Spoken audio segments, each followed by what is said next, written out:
Thanks everybody for joining me. Welcome back to another edition of Fuse lecture series. We have an exciting guest for you today, Judit Varga, and I'll be introducing her in just a minute. I just want to welcome my class. Thanks for coming in and showing up. I'd also like to welcome those of you in the community who decided to join us today. Really am excited that you all have joined. Before we get started, we're going to keep everyone's microphones off. So if you would like to ask questions at all, then please feel free to put them in the chat. I will be monitoring the chat afterwards, and we'll be transferring your questions to you, to whatever you have. So feel free to just type something in there, and then after Judith's presentation, then I'll be able to convey your questions. So I'm also recording this. I'm going to post this up on YouTube. And I'm just going to share my screen real quick. I just want to show everybody a couple of things. And first of all, we have a web page, the MU Fine Arts web page. We also have a page dedicated to the Fuse lecture series. Here you can always find the registration links and the times and the artists, a little bit about each artist's background, and then some images here. So hopefully I'm not stealing any thunder from Judith's presentation. We also have the upcoming lecture. The next upcoming lecture is Tim Sherman. That'll be Tuesday, April 6th at 3:30. Again, that Zoom registration here, it's hosted all the time. So you can always receive that information at any time. I also post the past lectures that we had. Arako was here on March the 2nd. And I also uploaded the recording of that discussion up onto the Marymount Fine Arts YouTube channel. And you can access that from here, or you can go right up here to the Marymount Fine Arts YouTube channel, where we're building content. So there'll be one more edition after this weekend, which will be Judit Vargas. So I really look forward to that. Just to let you know, in case you want to follow those links directly, I posted those in the chat. You'll see MU Fine Arts YouTube channel and the link, and then also the Fuse webpage. Those are the first two listings in the chat box. So if you want to copy paste those. I also just want to share something really quick about Marymount Ceramics. Let me just get this up real quick. I just want to point out a couple of things to everybody. So we're part of the School of Design and Art at Marymount University. You can obviously come to Marymount and earn a BA in art, or you can obtain a ceramics minor, and there's other minors too that we have listed. For example, studio arts and illustration. We have a variety of courses. These are just some examples of some student work. We have wheel throwing courses, we have hand building courses, and we also dip into 3D printing, mold making, and slip casting here to try and bring in some technology to traditional practice. And we also like to get involved with a lot of campus and community projects. So the ceramics program is always available. If you have a community project in mind, we've worked with a number of organizations around town, including the One Journey Festival. We did a large mural. We also worked with another organization, TAPS. We did a really large community service project with them. We also do some campus research and partnerships where we're using ceramic technology to help make our lives better. This is an irrigation project, so just figured I would share some of these things. Some upcoming events. We've got the Ceramic Summer Institute, which is a high school 2-week workshop dedicated for high school students to come on the campus and work directly. And that's kind of more of an intense class to kind of build up a portfolio and to introduce you to contemporary artists and contemporary practices, and to also help offer students that are interested in pursuing ceramics in a higher education or as a profession, some learning opportunities about different organizations and how to apply to higher education. Also, community workshops. This has been a plan of mine for a while. I wanted to open up community workshops in the spring, but I'm just holding off until after the pandemic opens up a little bit. And so hopefully we'll be able to get those on the docket in the fall of 2021. So keep your eyes peeled. And then we also have the Fuse Artist Lecture Series. And today we're honored to have Judit Varga.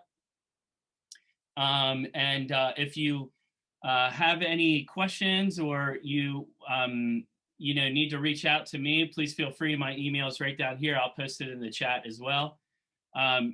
You're welcome to reach out with any questions or potential projects. Let me get my other document up here. And now to the main event. I just want to share some history with Judit before I hand it over to her. Judit Varga is a native of Hungary, where she studied mathematics and art in college before she went to Moholy Nagy University of Arts and Design in Budapest. She received her MFA in studio ceramics and art education. Professionally, Judit Varga balances her time migrating between her studio in Maryland and spending the summer months in Hungary, all while participating in national and international exhibitions and conferences. Recently in 2020, those exhibitions include the Ceramic Museum in Tegelen, Netherlands, and with Zradal Gallery in Budapest, Hungary. Some of her upcoming exhibitions in 2021 include the Hungarian Cultural Institution in Helsinki, Finland. Judit's work is also maintained in numerous national and international collections, including the Shangyu Celadon Ceramic Museum in China, the Kosef Collection at Icheon World Ceramic Center in South Korea, and the Art Museum of Greater Lafayette in Lafayette, Indiana. Varga has also received numerous awards, including an honorable mention at the 2017 Gyeonggi International Ceramic Biennial in Icheon, South Korea. In 2016, she received the Corman Prize for Excellence in Clay at the Philadelphia Museum of Art and was a Distinguished Artist Lecturer in 2016 by the James Renwick Alliance in Washington, D.C. So not only has Judit Varga filled her trophy shelf with many awards, she also has several publications in national ceramic journals like American Craft Council magazine and in Ceramics Monthly. Not once, but twice in 2008 and 2015. She has also served as adjunct faculty in ceramic programs in the regional DMV area, including George Washington University, Corcoran College of Art, and Montgomery County Community College. So that was a really long list. I actually edited it down. Any which one of those awards, I'd be honored to have just one, and she has many. So we're really graced to have her presence. Her work is really, really exciting. I'm excited that she has accepted my invitation. And without further ado, I welcome Judit Varga. All right. Hi, everyone. Thank you so much, Joe, for the introduction. It's done. Bye. I'm really very happy that you trusted me with this opportunity to talk to your students and whoever join us in this talk. I've never done this before. This is a totally new thing that I'm sitting in the basement studio and talking to my computer who I have no really too much personal connection with, but so I try. So I'm sorry about if I'm nervous or saying stuff which is not understandable, but I try my best. So slides, I'm going to go to slides. I'm going to talk about my work and my stuff, and then hopefully people will ask questions, because then it's a better connection than this.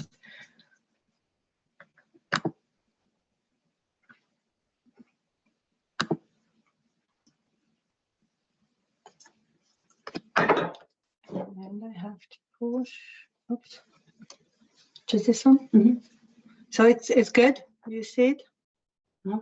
Right. Okay. Thank you. All right. So when I put together the slideshow, I was thinking about, you know, what should I say and how should I summarize my life or as an artist. And I was thinking about that, you know, Joe started this amazing program at the university from zero, as I believe. And I'm really amazed how far he went to show, you know, to build up a very good program. Teaching is a very important part of my artistic life. It's a very good connection for the next with the next generation, and it's Joe is an amazing artist, and he's teaching what he does, and I think that's the most important part when you are an artist, that you reach out in certain ways and find the connection with the audience or with the next generation. And you mentioned the prices and all of those things. That's one way to be, you know, grounded, or not grounded, but like accepted or get some feedback. But for me, teaching was the best way to connect with people and show what I do. And I guess for you, Joel, it's the same thing. Teaching on the highest level possible. So, and just the last, finishing up this introduction part, that I could teach here, I was able to teach here because of Joe, who introduced me to GW at Professor Ozdogan, and I got the opportunity to teach. If not Joe, I don't think I have the opportunity to teach, so thank you for that. So I choose the title for this lecture is an accented voice. I couldn't even say it, because I have an accent in English, right? This is my second language. But let's start with a fun fact that I don't hear it. Anybody who speaks a second language knows that accent only exists for the people who hears you. Your speaking voice is reverberating to your brain, to your skull, and that's what you hear. Inside the voice, what you hear is totally different than the outside word receives you.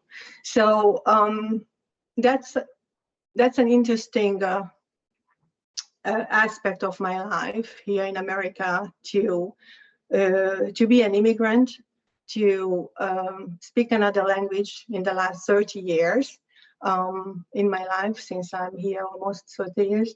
And it's put you in a different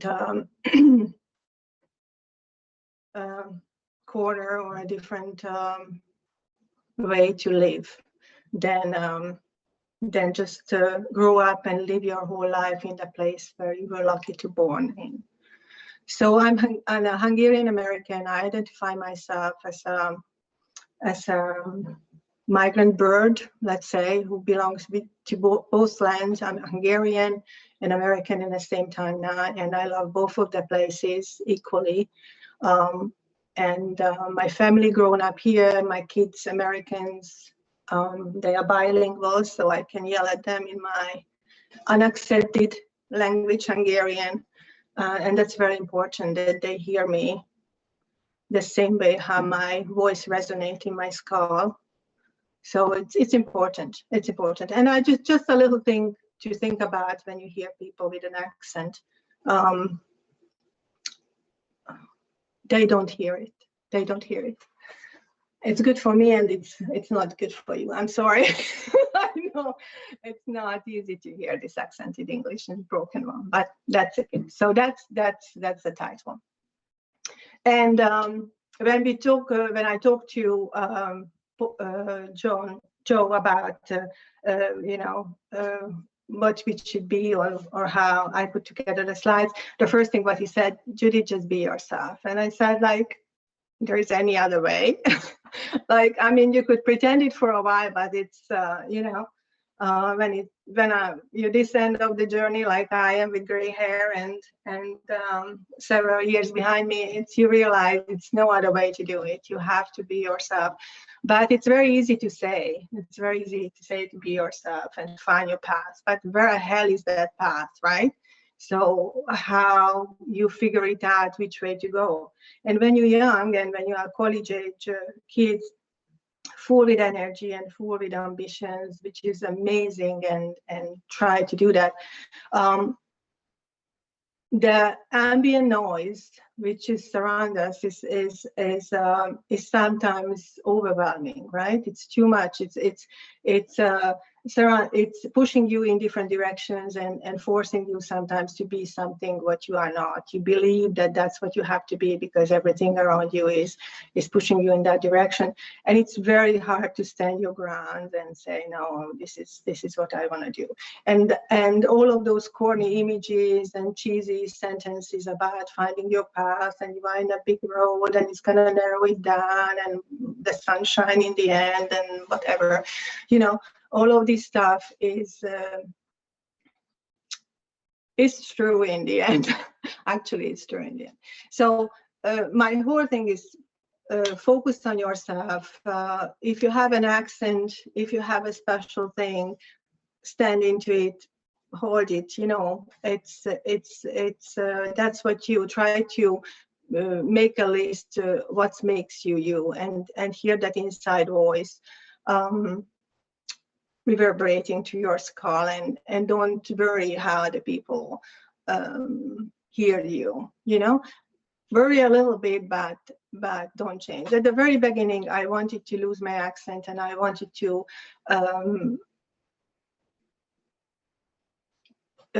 totally assimilate into the society. I'm lucky. I'm a white immigrant from Europe, so I can blend in until I don't open my mouth. But I realize it's important. It's important to know where you come from, and it's important to stand into it. Like, whatever. Okay, and I love America, and I love the society, because I think this is the only country on earth who, without all the problems, huge problems everywhere, and human beings have really big problems, but this is the only country who's willing to listen to an accented person. And I was teaching in the university. I just gave up. So I appreciate every aspect of this country, and let's close this down. So the past. So next. I'm from Hungary. I born in the 60s, and I lived in a small city in an apartment. And my father was an engineer in a ceramic factory, and my mom was an architectural drawer who drew out the plans for architect with it was handmade. There is no computer, right? Everything was handmade. So she's drawing very nicely. And my father's office for the ceramic factory was in the city where we lived, but the factory itself was out in the countryside, like an hour drive away from the city where we lived. And he often took me out there. It's a beautiful countryside, lots of woods, lakes. It was in close to the Austrian border, so history in the 60s, it's socialism, it's an Eastern Bloc. you needed a special permit to go into that area because it was very close to the no Austrian Western world, so you shouldn't go too far in the woods kind of situation. So it was very isolated, and maybe that's why it was very beautiful and real. So these images are not where people lived, and not even that thing. These are in an outside museum, we call it Skansen, where they move those buildings to an area and you could visit and see how this it look like. But it's a good representation of those folk art, what I really experienced as a young child. So that yellow and white stuff is the clay, what they dig out there, and the yellow clay is there when you fire it is a beautiful red earthenware body. I really love the smell. I love the colors. I love the whole ambience of this area, and the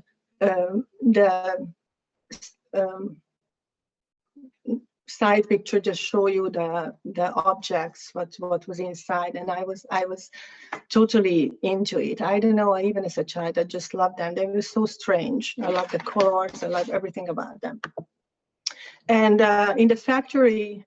This is an old picture again, but I did not find a proper one from the 60s or the 70s. This is probably in the 1920s or even earlier. But it's the same image, like in the factory, it was a coop. So the village people, the potters had their own studio or little studio in their houses, and they went to the coop in the factory to produce bigger pieces. They used kick wheels. Everything was handmade. They dig the clay from the clay pit, which was a secret site. Like, nobody could go there. It was like they did not really share it where it is because it was really a beautiful red clay. And they made big, larger pieces, and they could sell it. They could make a living out of it. And that's where my father was an electrical engineer. He made the kilns and on the engineer part of the business. So it was a male stuff. Pottery was for guys. There was no question about it. I never see in Hungary in that time any woman who touched the clay. It was a guy, male, heavy, physical work. And these are the potteries, the ancient potteries from Hungary. Very simple, very nice, just lines, the red clay, and very simple. But I have, a little bit of connection with these kind of surfaces and these kind of forms. And on the right side, you see these oversized water jugs, but these guys thrown on a kick wheel. So even just, I could not even reach. So my father had a kicking wheel in our basement. He had a small studio there. He was where he worked with clay, and I could not even reach the kicking part, right? So it was impossible, physically impossible for me to do anything on it. So I never connected with that, but I loved everything about it. I really liked it, but I didn't find it any special because it was there since I remember clay was around. And I went to high school, and I think when I was like 16 or something, I had an urge to take art classes, drawing, painting, all of this stuff, and I decided to do something with art. I had this, any of you who would take art classes or choose art as a major know what I'm talking about. It's like an urge, like yawning that I want to do it. So I knew that I wanted to do something with art. I went to a college, majored in art education, art, and math was easy for me, surprisingly. So I took math because I wanted to focus all my time in the art classes, and basically I spent all of my time in the art classes. And math somehow was easy. I could just check mark all the classes out, and that's what I did. But when I was 21, almost finished college, and I find out I don't know how, I did not know it before, that there is a university up in Budapest, which was an applied art academy,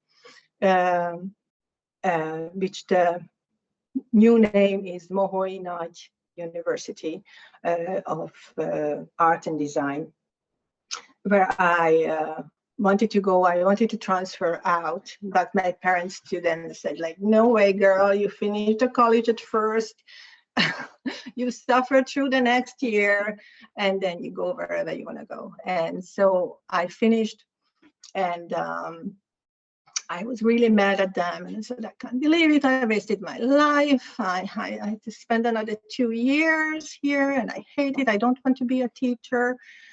And when I finished, I applied for the academy, the Applied Art Academy up in Budapest, which is the white building on the left corner. That's the academy building. And on the top left corner is actually the Applied Art Museum, which hold the studios, the clay studios in the basement at that time. So this was the two buildings where I went for art school. And I believe now that I was accepted because I had an art degree already, a college degree. So all of that, what I was against, and my parents pushed me, helped me to actually be accepted in the academy. You have to know that Hungary is 10 million people in a country, not more. We have one applied art academy, we have one fine art academy, and we have one music art academy. And there's no other choices to finish and get art degree. So in a year, probably accepted. When I went, I think maybe 5 of us was in the ceramic department for that year, and that's it. So basically, you know everyone, right? And it's a very selective, very, very selective. So my luck was that I already had a little bit higher education than the rest, and I did a 5 years university education in this building. And the reason why I put the buildings up, because again, that's influence on me, you know, living up in Budapest and living in these Art Nouveau buildings. If you ever go to, if it's only gonna happen again, this foreigner studies program, go and visit Budapest and walk around the buildings. The Art Nouveau time in the 1920s and before the end of the 18th century, Budapest was second Paris culturally and architecturally, and it was a very high cultural place to be. Art was really on a high point. So these buildings stayed through all the other political changes and all of that. The roof is one of the major Hungarian ceramic factory product. It's ceramics. It's with Eosin glaze on it. The green is a very special Eosin glaze. And the whole roof is made out of ceramics, and the whole building is covered with that. And I think that's important. And this is, again, from Budapest, some doors and windows about the Art Nouveau styles. This is what you know when I'm talking about the ambient noise, when you walk on a street and you don't even realize what you are passing by. I'm sure I didn't realize it daily that I'm walking around beauties like this, but it stays with you. It goes inside you. And this is, again, from the same factory, the Zsolnai factory, the Eosin glaze, Art Nouveau style, now classic ceramics. It was very popular before the war, before the Second World War, beginning of the century. And this is a very famous Eosin glaze. It's a reduction glaze, but it's stone temperature. And that was, I really like these things. I never really, you know, make notes about it, but it was around. And this is the other thing which is behind me too on the walls and all over in my basement studio. I'm an obsessive collector of nothing. Obsessive collector of stuff, which is which I find on walks and wherever I go. I pick it up. I don't question it why, just pick it up. I bring it in, and it's everywhere. It's in boxes, and I don't think it's like a hoarder, but if you wanna, maybe I'm a hoarder of these things, who knows? But it's really, find them very inspiring, and I love them. I don't draw them. I don't make drawing or sketches out of them. Sometimes I photograph them, but most of the time I'm sitting in my basement and with a studio and just hold them and just look at them. So that's it. I think that's my inspiration. So I moved to the US I left Hungary in 1990. I lived 3 years in England, and then I moved here in 1993.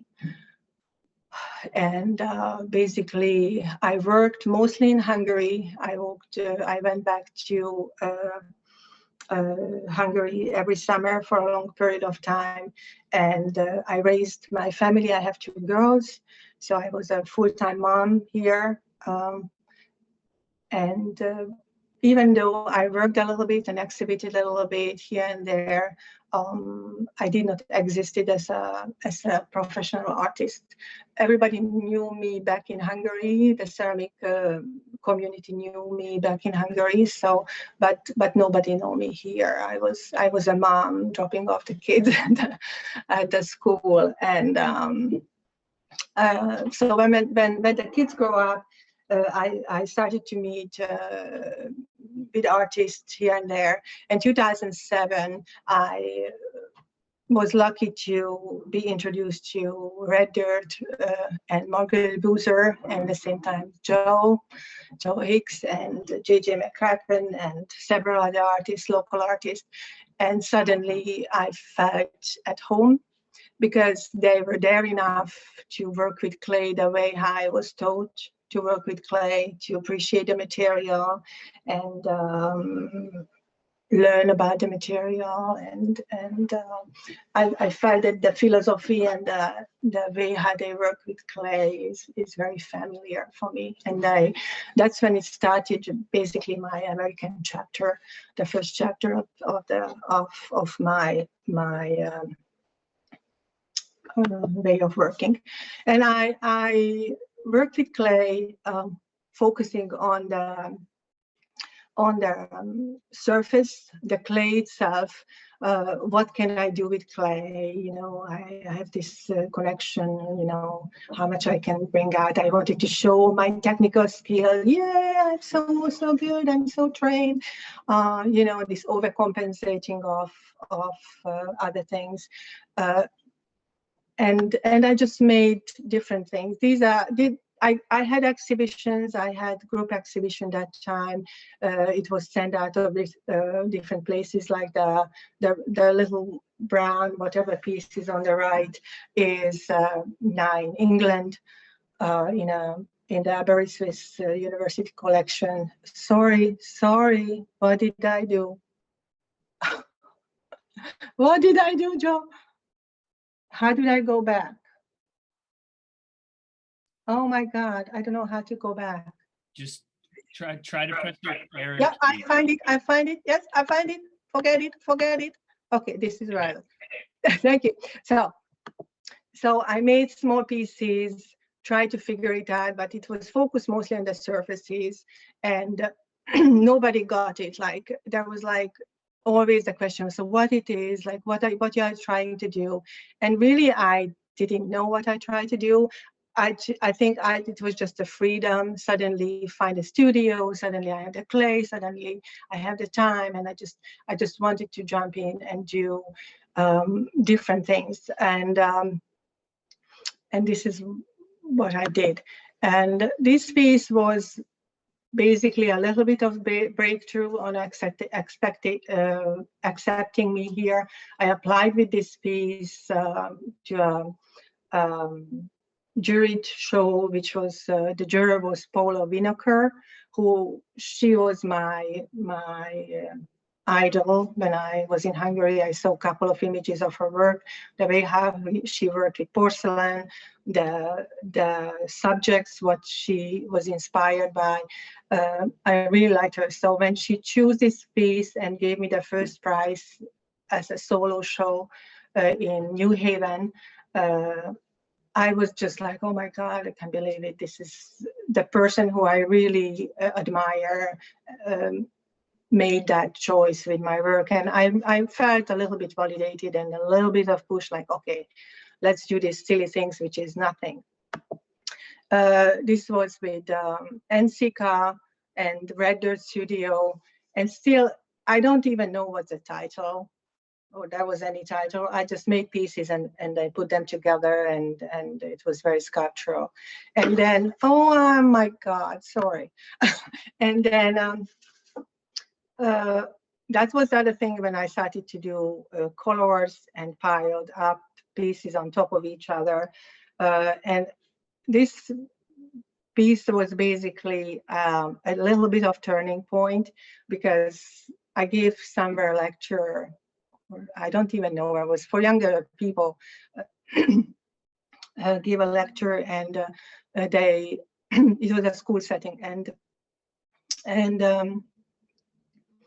then I don't know why I'm losing my voice. And then sorry, when I had to talk about this piece, you know, I piled it up, and I don't know, it's just like a sculpture object. Somebody said like, yeah, no, I get it. Now I get it. You do this like dirty dishes waiting to be washed near the sink. And I said like, okay, hold on a minute. I just have to just absorb this and figure it out how to take it as a compliment. But I don't think I can do that. So I was like, okay, all right, that's good. And that was again ambient noise. Probably there was a lot of other, oh, it's beautiful, yeah, great, saying too. But this is what screamed to me, and it made me think. What I already knew before, that I don't have a concept. I don't know what I want to say. I just make these things like without any meaning or something behind them. So I decided that I'm going to develop a group of work especially for sale, for selling it, to connect to people who are willing to pay money for an object what they like and they can identify with. So I started to purposefully limit what I do and focus on something what I grab into, and put these surfaces or these clay forms in something what other people can relate to. So again, that my accented voice should be heard in a way that people don't run away from. They stay around and try to understand what I try to say. So I started to apply high-end art fairs, which are like jury shows. You go, you send your images, a panel take a decision, and they select you or not. When you select it, you pay several $100,000, $2,000 for a booth. You get the 10 by 10 booth space in a convention center with other 150 artists around you, and put your piece out and everything is yours. So I went there and I started to sell my work there. And this was the body of work, what I started to do. I started to make boxes, and on the boxes, cups or little vessels. So I think I wanted that people recognize them, or somehow they could connect to them easily, because yes, there is a box there and there is some empty forms top of it, which could be empty pods or just cups, whatever you want. And people like them. people suddenly understood what I put front of them. And I sold work through these shows quite well. And I got recognition on these shows for these works. And this was 2012. So we are at 2012 when I was doing the Washington Craft Show, the Philadelphia Craft Show, the Smithsonian Craft Show, everything on the East Coast. And my goal was that my booth setup has to fit in my Toyota Highlander. So it has to be that size. I'm not renting a car. I have to sit in, and then my stuff has to fit in. It was very exciting. It was a challenge. It was a very, very, very good challenge.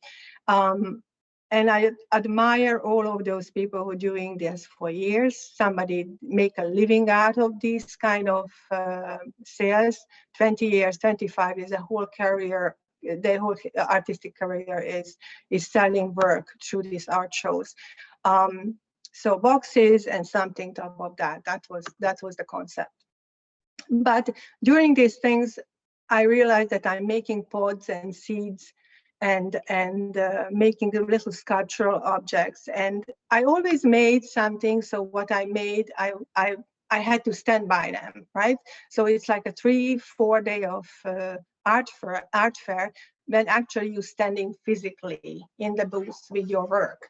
The most awful things what you can imagine to a person like me who doesn't like to be in public too much. But standing there for 3-4 days, it was a torture. And so I had to put out pieces that I can stand by physically. And, yeah, that's my work. Hello, I'm the artist. So it was hard, but you get feedbacks which you can build upon. I mean, Joe does these shows sometimes, so he knows what I'm talking about. It's very rough, but very revealing, and you have to go in with a right attitude to live through it. It was not for me. I knew it from the very beginning that I'm not going to be able to do this for a long time, because my personality is just not taking that. First of all, I don't like crowds. Can you imagine convention center, 150 people, plus the people who coming in, the noise, the music? It was just too ambient noise for me. There was and this noise canceling headphones did not exist at that time yet. Very good invention, very good invention. So I made this kind of things. And I was successful with that in a certain lane, but it didn't make me happy. It didn't make me happy. It made me money. It made me money, and it exposed me to a bigger audience than just my basement or an exhibition. So the other aspect was working for commissions.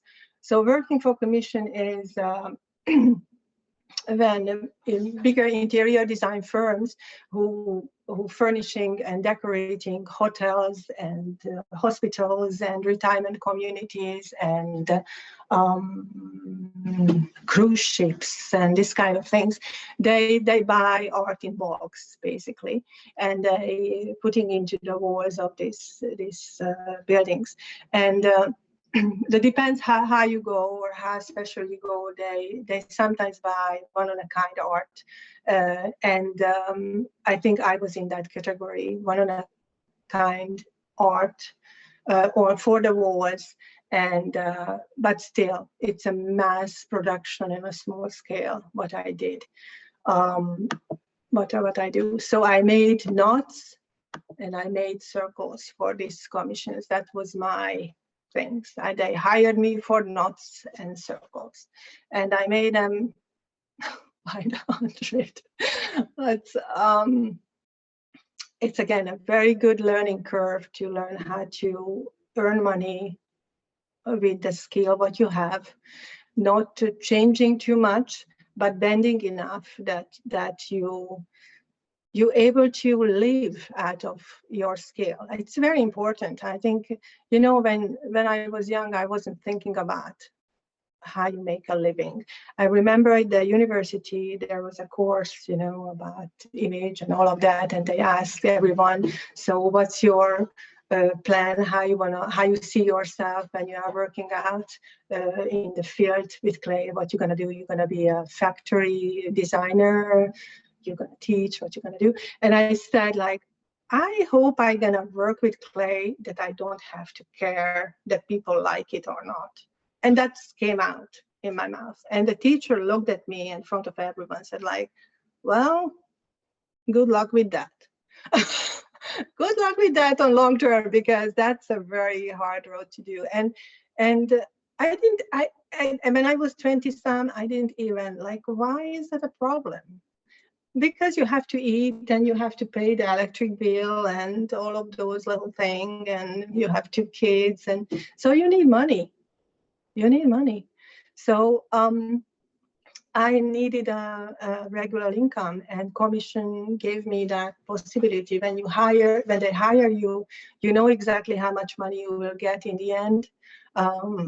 You have a job for 2 months or 3 months, solid job, making 150 of circles.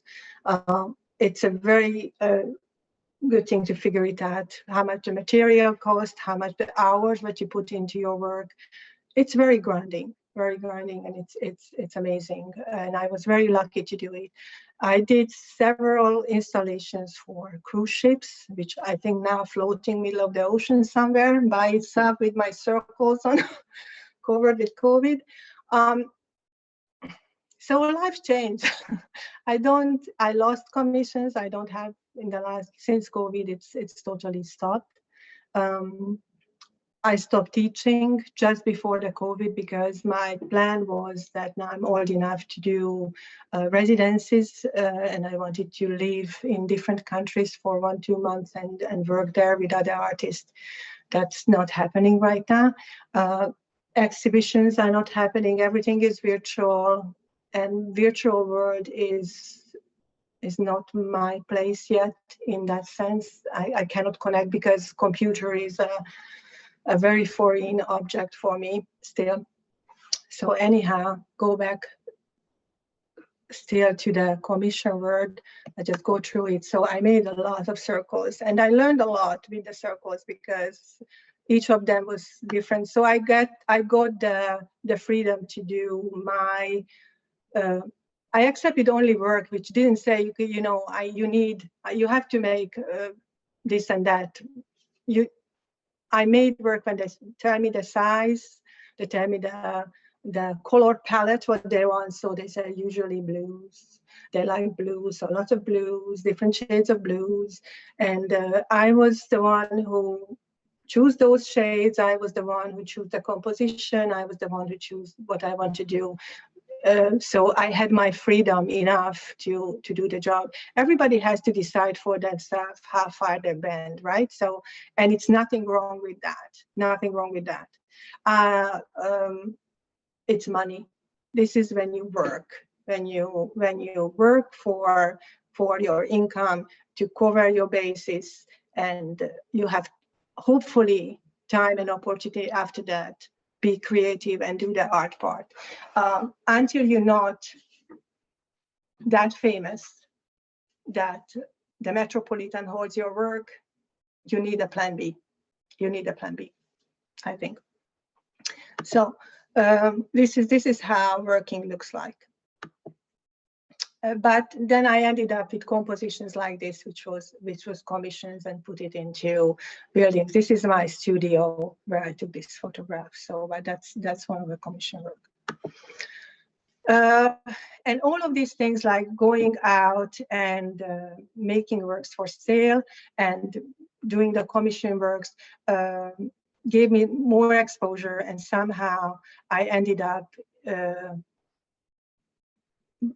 Somehow editors find me. I don't know, maybe because my work is very decorative and they can photograph well and it shows well on white pages, or because my accent was like cute enough. I don't know, whatever reason, I ended up having professional photographer coming to my studio suddenly, and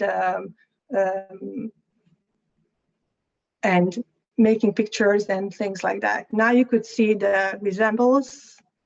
It's not real.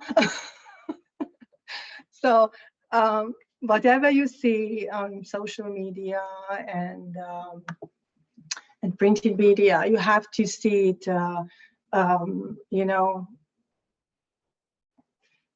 with a critique or with a careful mind. I was very lucky to be in these magazines. I have I don't know really why I'm the one who's in those magazines and not other people. I did nothing for it. I didn't go after it. I never contacted anyone. I was just there, probably in the right time, in the right place. I was new. I was different a little bit. They could write a story about me. Just one fun fact, again, if we still have time. The very beginning, the very first art show what I did, the publisher probably just went through the artists who were selected, and my name is Judit Varga, right? My last name is Varga, which is Hungarian word for shoemaker. So my American name would be, or even cobbler, you know, cobbler who make the boots, right? So my American name is Judy Cobbler. I think that would be American, Judy Cobbler. My Hungarian name is Judit Varga. And she went through and that she thought I'm Judit Vargas. And I'm serious. And she called me on the phone and she said, oh, I saw that you are here and I want to write something about you. And I said, and in my head, oh my God, my work, she likes my work, it's great, whatever. And then she said, all right, so I think we should start the story that you tell me how difficult was for you to crossing the border. And I was like, what? I mean, she knows that I'm an immigrant, but I was coming through Dallas. I knew that I brought the Hungarian salami with me, but I thought I was safe. And this maybe knows it? No, this woman thought I'm Judit Vargas from South America, probably. And she wanted to write an article about me because she never took the second look that Hungary is not Honduras. Or I don't know. I don't know. So that's why I'm saying I don't know why you are in a magazine. I don't know. It's still don't understand it. I'm very happy about it, but I don't make a big deal out of it. It's a good exposure. It's made me those magazine articles and being the cover of the whatever, right? Wow. The day exactly the same after that. It's very good because you have an exposure, people know you, they identify your work and they connect it with your name. And that's amazing in this field when we are in a clay pit, thousands of us, and we try to be recognized and somebody please choose my work. So it's very good, but it's not everything. Don't believe that you have to be in a magazine. Now, I think exposure is in our hands because we could be on Facebook or Instagram, you could post your work, you just have to look very professional. And the world opened up to represent yourself. But the real world, I think the real world is in the studio. When I'm by myself, it's nothing there. So I think that's my real world. So besides all of those exposures and all of that stuff, studio is my real world, and that's where I like to be. So I'm going to just very quickly go through my techniques. Joe asked me to show a little bit how I build my work or how I do. I don't think it's anything special about it, but I just show a couple of things. So I don't have any tools, any machines right now. I just saw that Joe will do the 3D printing. Maybe I should take that class. But I don't use any machines, never used it. I don't have a slab roller. I don't have an extruder. I don't have anything. I have my two hands, and basically the tools what you see there. It's very basic stuff. I make my clay, or I use bagged clay. I use lately very dark clay. It's a porcelain kind of material. I call it semi-porcelain. I think you call it low-fired porcelain. And that's my basic stuff. Through the years, I recycle my thing and add a little bit more colorant to find this way or that. So it's basically a semi-porcelain, low-fired porcelain body what I use, and I just roll it out. I make a slab. Making slab is the foundation of my work. So the very first step is very important.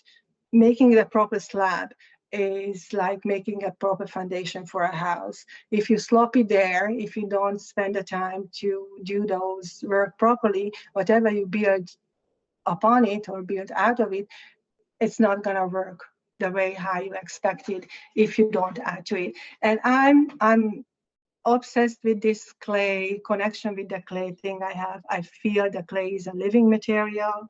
I really appreciate the clay as a material which has feelings or which has emotions, which has reactions to me. So I don't abuse it. I don't try to force it. I try to work with it. And that's my philosophy, the way how I approach clay. And time is very important. And so the way how I make the slabs, I think about the clay cells level, that those clay plates, those flat clay plates has to really very strongly stuck together and create a strong bond while still plastic and soft, which is hard to achieve, but it's doable. So this is a test. When I was teaching, I always said, when you make a slab, if you can lift it up with two hands and it stays a slab, then you are in the right path. If that's falling apart, stop there, start again, because it's not good enough. So check yourself while you are on that path, and don't waste your time further if you're not there. This is a crucial part. Again, you're compressing it down, making it really a very cohesive body and soft. I use a little bit of water, and again, it's no other tools, just a metal kidney and the listening. So again, the ambient noise of the clay, what's coming in, you have to listen to it. You have to listen to it. Coloring. I use a clay-based colorant slip, what we call a slip, because at least 50% slip, 50% clay in this material. I use this on top of the wet clay. I apply it with everything but brush. So and it's quite thick because I'm still going to stretch the clay, so I need that thickness to give enough colorant on the surface. And when the colorant and the clay slab is done, I make strips. I cut this lace of clays out of it. I put it on the side, make enough to work. At this point, most of the time, I have no clue what I'm going to make out of it. Probably a little bit, but I never draw, I never plan, I never have a solid idea when I go in, except when I'm doing the 150 circles for commissions, then I know. Then I know what's coming. But when I'm really making sculptures or something, I have no idea. I have a little feel to it, and I heard this from other artists, so now I can say it. I don't sound that weird, that I see it inside. I see it in my head. When I see it in my head, I can make it. I don't know. I can imagine. I can imagine the piece, how it's gonna look like, and I can almost spin it like 3D when you see it in a computer. And if I manage to do that in my head, I can do something similar to that. Not exactly, but similar to that. And I hand build my little strips. I hand build them together. So at the beginning, when I started to do work for sale, this is where I stopped and make really nice, neat stuff. Everything was done, and then my next step, which is come after this, this is where I'm now. So now when I build really nice stuff, and I fill it up with paper, cover it with paper, put it in a plastic bag, and then crush it. So at this point, all of those nice forms, all of those neat shells or cocoons or whatever, starting to decay and open up and crumble. So that's the place what I am right now technically. And this is a raw piece before firing, just a close-up, so you see the coloration, the colors and the decoration. And basically this is the done stage. For me, work done at this point. I just let it dry and I fire it in an electric kiln. And I don't really have an emotional connection to the firing itself. And I know that's a big no-no for all of those who do reduction firing and wood firing and has an amazing connection to the firing schedule. I don't with these works. I work with porcelain as I worked back in my university academic times. The very first material that I was working with was pure white porcelain, and I started to work again with pure white high fired porcelain, and Joe helped me to fire some of those in his kiln. That's, of course, the firing is a big part of it because porcelain moves and became alive during the firing, and that's very important. This low fired porcelain, it moves, but it's just enough that I don't have to care about it too much in the electric kiln. So for me, the bad stage is the creative part. So this is the last stage that and maybe I'm talking too much, but I'm going to go through very quickly now. So the last stage is my pot cocoons and flowers, the sculpture work that I do for exhibitions. Now I went through the teaching, the earning money on art fairs, covering my bases with the commissions, and I have the age behind me. My kids grew up. I don't have to be a mommy all the time, so I can focus on exhibitions, applying for international exhibitions. And my goal was in the last couple of years to go back to Europe and be a little bit known there. And I was very lucky to be accepted in exhibition in Asia, in China, in South Korea, and I was exhibiting in France and Netherlands and Hungary, and I'm going to go in Finland. So it's really, really a very good time for me. And this COVID break, this limitation, was a good way to focus and see what's next. So when I work for exhibitions, I'm not there, and I love it. I love that I don't have to be present, my work present by itself. And my titles are usually one sentence, one word, or maybe 2 words. So this one is like a boat of something, hardly any information for the viewer, just a piece. And this is what I want, that people take the time, go close, and just because they should not walk by. That's if I manage to be in a group exhibition or solo exhibition, that people make that extra effort to stay just for a second, even to just like, what the hell is this? Go closer, or get like, oh my God, I don't want to see this again. But at least don't walk by. So if I manage to do that, I'm happy. So I was very happy when I got this picture from one of the friends from China.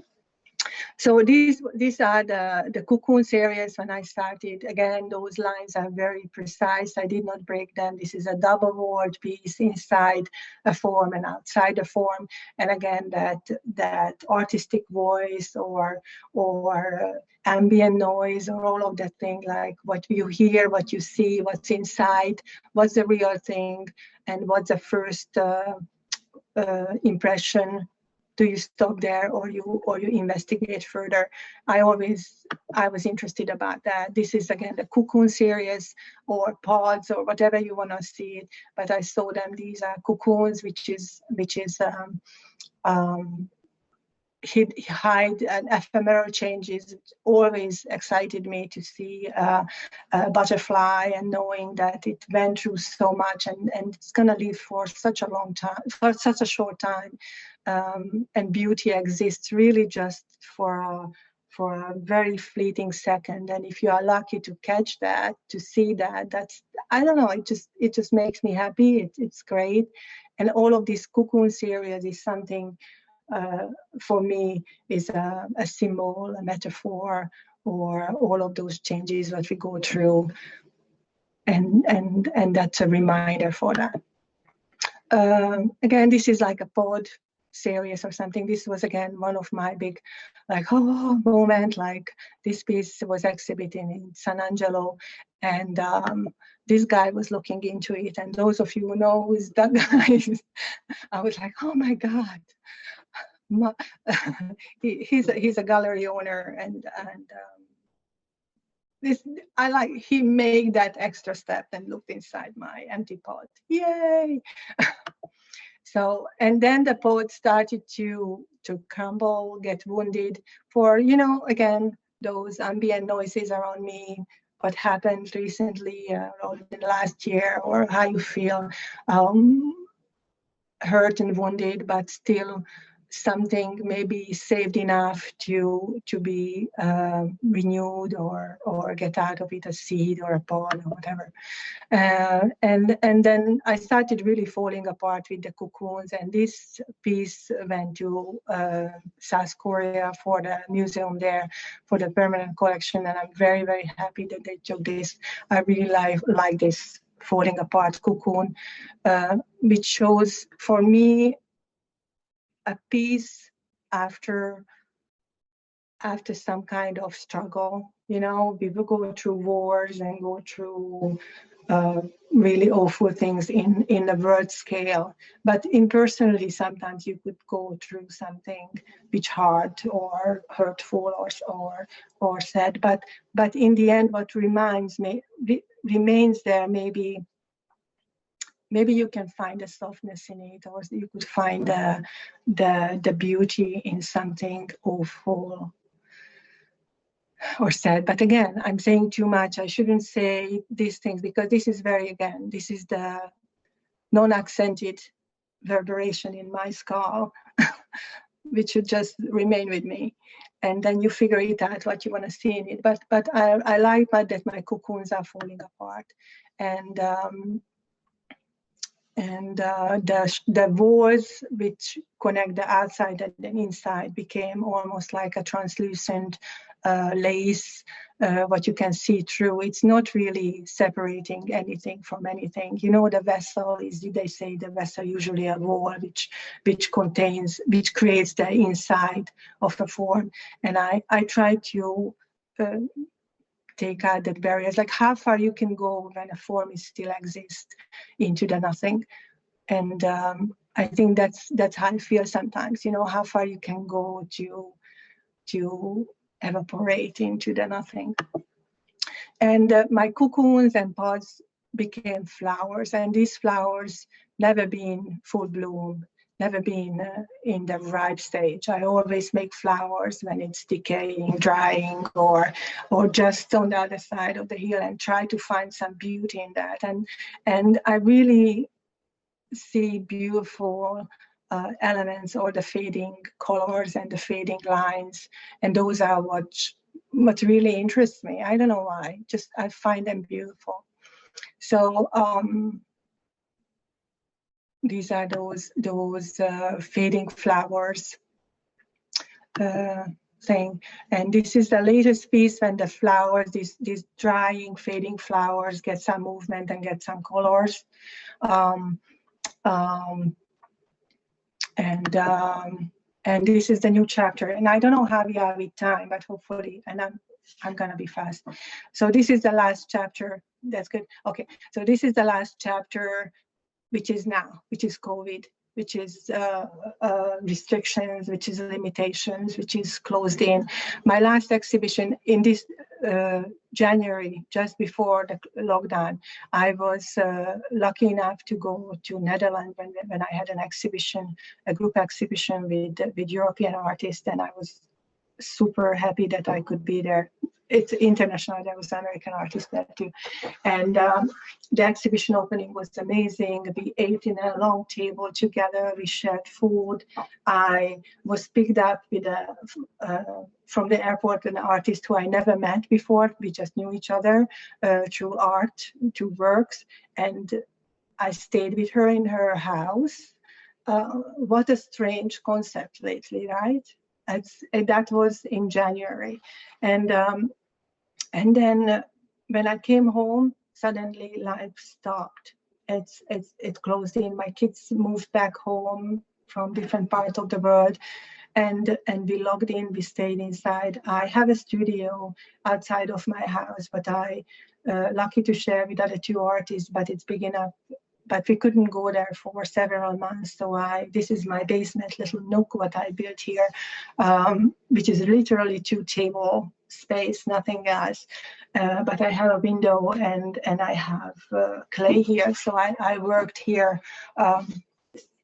or tried to work or did not work. I was confused.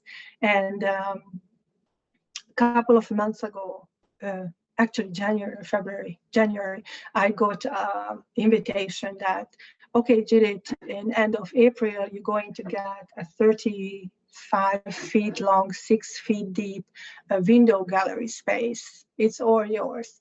Go for it. And I said, like, what? Like, what? First of all, I never done a window installation. I never done installation. My pieces are like, I can hold it in my hand and I put it in a pedestal, and it's one or two or a group. I was always thinking in a space which I can, which is around me. My ambient noise was like 2 feet. And then at first I was like, I almost said like, oh, okay, hold a minute. I don't know what to say for this. I don't even know how to fill out that much space in such a short time with work. And luckily, my good friends who my studio mate too, she let me to run my circles and spin around a little bit. And I came back and I see the beauty and I see the opportunity in this one. So what I do is what I did, I took every piece is what I have in the studio and I'm still taking down from the shelf. I have a lot of rejects. I have amazing amount of rejects on my shelves. And for a while I was nervous about it and I did not tell anyone that I make so much reject, but I don't like when I take out from the kiln. But I went for a lecture for Ruth Duckworth. Luckily I met with her a couple of years ago when she gave a lecture at Renwick Gallery. And she said, like, you know what, I have a lot of reject on my lower shelves full with reject. And I said, like, hello, okay, if she could have 1 or 2 shelves full with reject, I'm fine with it. Thank you very much. So all of those rejects and all of the other pieces are left over from my commissions, the circles, is coming down from the shelf, and I'm building them up and making flowers out of them and making something out of them, because I never made pieces big like this. I never thought in a concept of building pieces like that. But if I'm going back from the beginning and the kitchen sink and the dirty dishes, maybe that was always me, just I was not brave enough, or I didn't get the opportunity to make it big. So now it's still piling up on top of each other, and making buckets with flowers. I think, and the flowers are not fresh. It's not blooming. These flowers are on the other side. It's drying a little bit, or went through a lot, but it's still holding on. And then there's a little hope there that they're still gonna, you know, bloom a little bit longer for another day. And I think this is where I am. This is where I am now. So this is what's happening in my studio. The oversized pots on the wall, and this is going to fill up the space. I have another month to find my rejects and then build new pieces out of them. And I think the idea is that I'm going to clean up everything to the last broken piece of ceramics in my studio. I'm going to find a way how I'm going to confine them into form, maybe using netting or metal cages or something to put the broken pieces in and incorporate into this new garden that's going to grow in this window installation end of April. And I'm going to start brand new. So when this whole COVID, with all this pandemic, all this thing is under control, I want that my studio should be totally empty. And these flowers will be just there as a reminder. I want that this year, what we went through shouldn't be forgotten, and I really see that. I think we go through it, but it's remind me those Japanese techniques, and I'm sure lots of you are familiar with that. When something break, you don't throw it away, you mend it, and then you emphasize that line with the gold line, and then the gold leafing, and use it again. And it doesn't mean that's a broken piece. It just reminds you that life is fragile. It's need attending, and I want that anything that happened before in my art should be compressed into these flowers, and it's a new beginning. It's a new beginning. So it's when this is allow us to move again, to travel again. Then when I'm going to open up a new bag of clay. So I'm not working with that clay now. Everything is done. Everything is from the past. And the end of April, if you're interested, it's 355 Pot Place in Rockville. I'm going to exhibit there. So this is a close-up for that piece. And that's it. So I don't know. If you want any questions, I'm happy to answer if I can. And again, sorry about the accented reverberation, but that's how it goes. Oh, Margaret, hi. Well, thank you so much, Judit. I really appreciate all of your insight. It was a fantastic presentation, and I got to be honest, I can look at your work all day. Oh, no. It never gets over. I would like to remind everyone that if you do have a question, please type it in the chat. I will be monitoring it. I guess in the meantime, I might have a question. I guess what I was observing, especially over the most recent work over about the last year or so, is that you kind of went through this natural cycle of life, especially with your pods.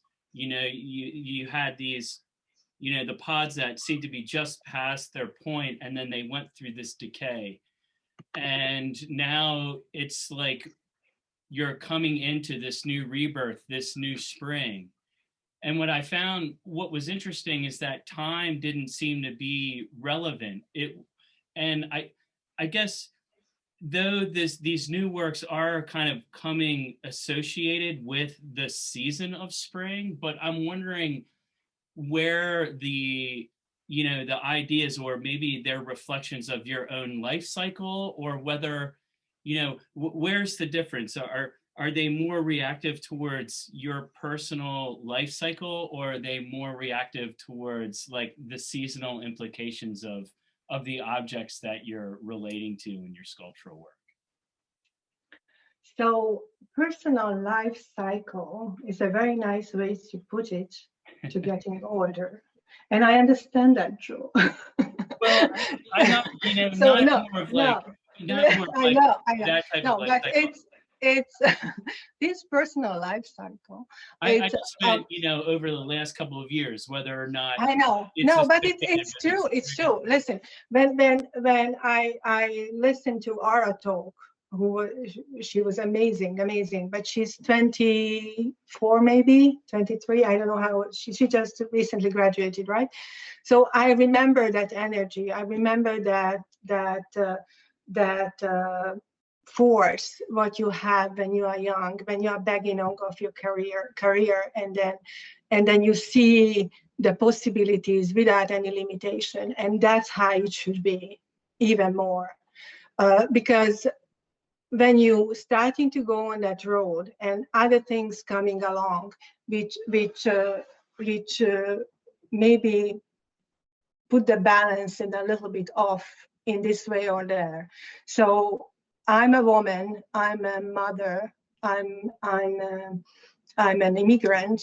My parents live in the other side of the world. I'm traveling. I have a lot of stuff, and I'm very sensitive about my ambient noise. As far so that reflects on my work, and it's personal connections or bigger pictures. It's reflect on my work, and in the last years, even if I think I have a tendency to find beauty and happiness and positive things in situations and general daily life, it's hard. Lately, it's very hard to ignore the negative noise of life. And I don't want to be sad or whatever. It's life, in everybody goes through in different kind of obstacles, and but it's lately it's I don't want to say the word depressing because it is. So when I'm making flowers, I don't feel that the full bloom of flowers, the happiness, like happy birthday flower bouquet or the 30th anniversary roses bouquet is what I'm going for. I always liked object, and when I'm collecting those little tiny artifacts, they are all decayed or all went through certain things what I'm not aware of. I don't know what exactly they went through. I just saw the end results, like a broken shell or an empty pot. I don't know. I make up the stories for those find objects, and that's what I think I like for the people who see my work, that they should put their stories into my empty pots or my dying flowers or whatever. And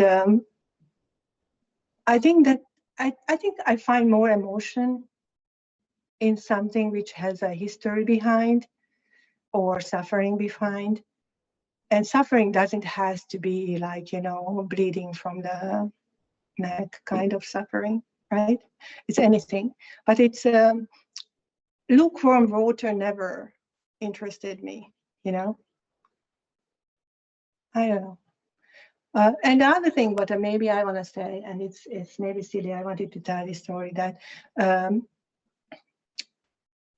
there's a book and somebody wrote this story, but everybody can relate to it. When you sit outside in the garden with a lot of people in the backyard in summer times, and you see the June bugs are flying around, with the little bug with the lighting up button.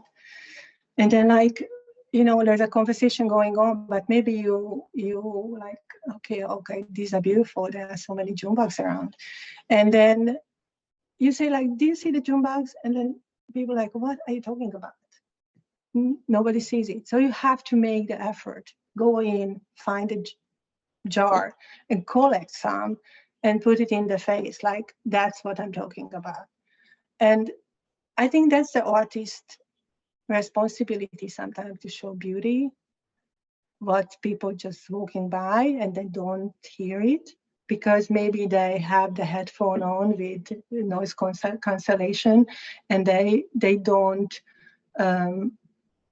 see those details what you do.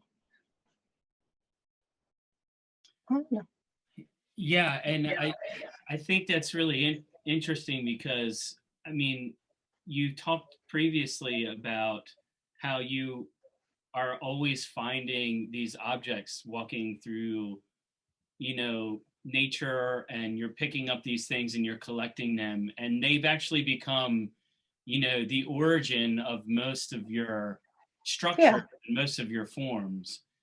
And I think it's interesting, how you're bringing attention to these kind of mundane things, or something that would be considered perhaps mundane. And I think what's really interesting is a lot of times that your work, you're actually trying to share your experience in the understanding the beauty of these kind of mundane objects. And I go back to when you were excited about how you don't really use a lot of title, and you were talking about the work that was in the exhibition.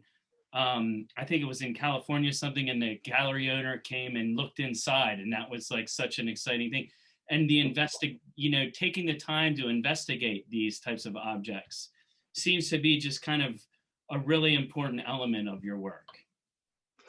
Yeah, I think again, it's probably the selfishness, the full of myself artist saying that I see this and you have to see it too kind of attitude, which some of us have, I don't know. But in the same times, I'm a quiet person, and I like my privacy, and I don't like to be in a crowded area. I don't like to push myself through things. But I have the urge to express this. Otherwise, you not became an artist. Being an artist is a self-motivated business. Nobody going to force you to do art. You cannot force somebody to make art. And if you don't have that self-motivation, that urge, that screaming inside you, that I want to put this out somewhere, then you're not an artist. You don't want to have that. You don't need that connection with people. And for me, because my spoken English, my spoken life, the life that I chose for myself, so it's not like a suffering or something. I chose this life for myself. I came here 30 years ago, and I knew I'm going to speak another language. So my verbal communication is very limited. It's not the same than when I speak my mother tongue, Hungarian. I'm a different person in Hungarian than in English, and verbal communication is not my first choice to interact with my surrounding. I don't like that that much. My way of communicating with people is through clay and through my pieces, and I think the best compliment I ever got for my work was from JJ about 15 years ago. And I remember she said, like, I think your work is a visual poetry. And maybe she didn't even meant it the way I took it, but I love that, because I love poetry, but I cannot read English poetry the way I read Hungarian poetry. You know what I'm saying? So it's so many layers of emotions, of visual emotions, and connecting with people. And words is not my first choice.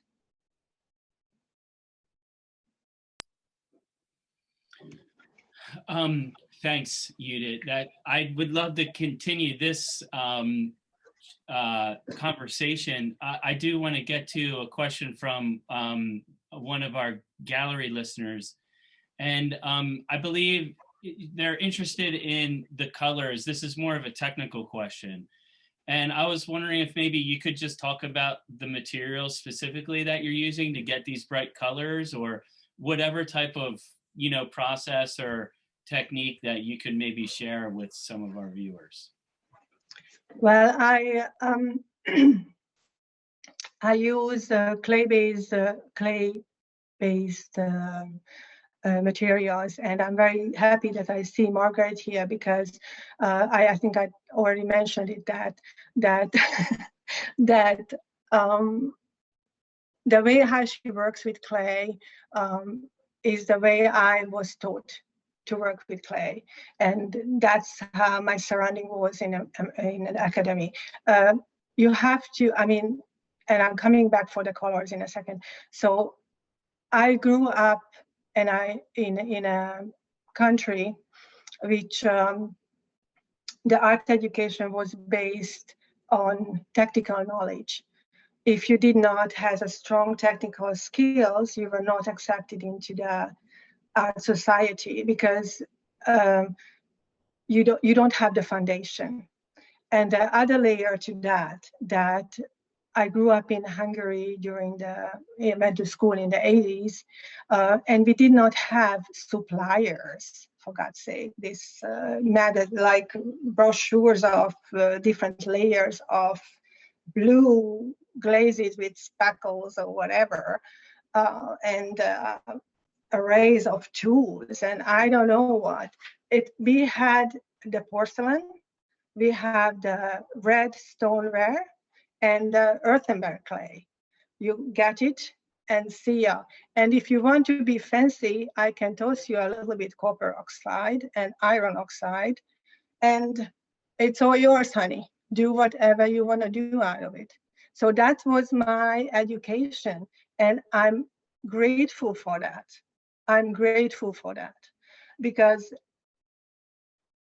this generation, and now back in Europe and Hungary, the same thing than here, they overwhelmed with already done, ready-made stuff, what they throw at them, and they don't know how to refuse it. They don't know how to step back and say, you know what, hold on. Why do I have to put 3 layers of this jarred stuff on my stuff? At least do that much question. Why 3 layers? So my point is, technical knowledge is in my vein because I was forced to learn it, and I'm grateful for that. So what you see, the bright colors and the application of my surfaces is 30 years of practicing of that not brutal, it's very minimalistic application, very minimalistic access to material. And what we could compensate that with is knowledge. So I had a very talented, amazing technical teacher, glaze teacher, and I gave up using glaze right there and then, because I said I could not reach that level of what he does. He had such a knowledge, chemical knowledge, chemistry knowledge of mixing up glazes from raw material. He did not discourage me, but I know that level is impossible to reach, and I did not, for me, because my brain is not working that way. So I went on the road to working with clay-based material. I'm using stains in powder stage, and then mixing it up with the right chemical components, so the brightness of the stains coming through in the temperature what I'm firing. I'm using low range, low fired porcelain based material, which is fired in cone 6 in electric kiln. I choose this firing because that's what I had access to. I learned, and I grew up in gas and wood reduction, firing, porcelain. That was my education. But when I moved to the US, I did not have access to that. And I changed the palette to the electric kiln, and I love it, I like it. But now I'm getting back. When I'm going back to Hungary, I use the gas kiln, use porcelain, and when I'm traveling to residencies, I usually use reduction firing. But the bright colors are stains and clay-based slips. It's no glaze. It's no glaze. Everything is done in raw stage. I hope that's an answer. I cannot give recipes if that's the question, because honestly, I'm using the clay the way I cook. I use the eye, I use the touch, I use the feeling and taste. You know, you have to build up that that depth of flavor, and it's practice. It's practice. I published one of the recipe base what I use in Ceramic Monthly. If somebody want to Google it, that's the base. That's a basic vitrified slip what I use as a base for. But I'm adding, and through the 30 years, I added more and take it away and whatever. It's practice. Well, if you say that you're making colors based on the way that you cook, then I'm just saying you can have me over for dinner anytime. They're awesome. No, I mean it's but be careful. These are killing you. Yeah. Yes, truly. Well, I guess we've kind of come to the end. We actually went a little bit over, and I have so many things I want to talk to you about. But I guess we kind of have to maybe end here, simply because I also have class in a couple of minutes. Yeah. No, thank you so much for letting me to be here. Yeah. It was really well, fun. Before we go, I don't think there's any other questions. I guess I'll give a shout out to Margaret for coming in from Red Dirt Studios. Hey, yay, thank you, Margaret. thank you Oh my so God, much. it was amazing, amazing, Judit. Thank you. Thank you. And again, I'd like to thank all of my students for sticking around a little bit longer. I really appreciate that. And everyone who came in from the community, I really appreciate you coming in and listening to our discussion. I will be posting this up on YouTube, and you can find the links to the next Fuse lecture in the top of the chat. I've posted links. And also a link to the Marymount University, or Marymount Fine Arts YouTube channel where this stuff is going to go up. So please feel free to use the content any way you'd like. And please feel free to contact me if you have any questions. Our next Fuse lecture is going to be April 6th at 3:30 with Potter Tim Sherman out of Frederick, Maryland.